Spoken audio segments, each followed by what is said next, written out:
দেশের সবথেকে বড় বিশ্ববিদ্যালয় ঢাকা বিশ্ববিদ্যালয়। আর সেই বিশ্ববিদ্যালয়ে চলছে ডাকসু নির্বাচন।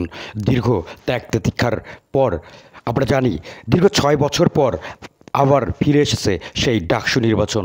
দেখেছিলাম ৬ বছর আগের সেই ভিপি নূরের নৃশংস মায়ের খায়ে মাটিতে লুটিয়ে পড়ার মতো ঘটনা ঘটেছিল এই নির্বাচনে।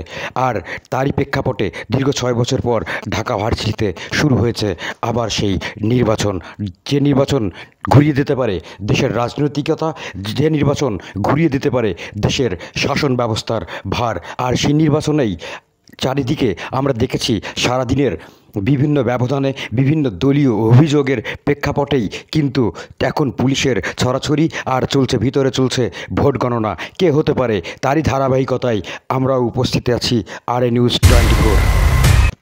দর্শক, আপনারা দেখছেন সারাদিনের পরিস্থিতি কিন্তু খুবই খারাপ ছিল, কিন্তু তারই প্রেক্ষাপটে সন্ধ্যা ঘুরতে না ঘুরতেই যখনই ভোট গণনা শুরু হয় আর তারই প্রেক্ষাপটে চারদিক থেকে বাংলাদেশ শিবিরের কিন্তু বিভিন্ন মিছিল কিন্তু ইতিমধ্যেই চারদিক থেকে ক্যাম্পাসের চতুর সাইডেই ছাত্র শিবিরের একটি উপস্থিতি বিরাজমান হয়।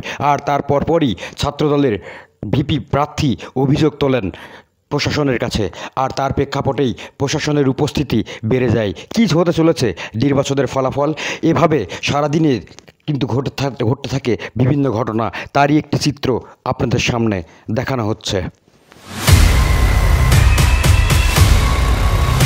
ভোট চলাকালীন সময়ে এভাবেই কিন্তু বাংলাদেশ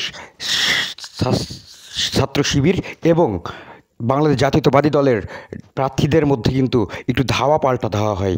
সেখানে দেখা যায় এক পক্ষ আর এক পক্ষের দিকে তেড়ে আসছে, তার কিছুক্ষণ পরই আবার প্রতিপক্ষের আঘাত আসে একইভাবে, এবং নির্বাচনে দেখা যায় বিভিন্ন কারচুপি। তার একটি নমুনা চিত্র আপনারা দেখতে পাচ্ছেন।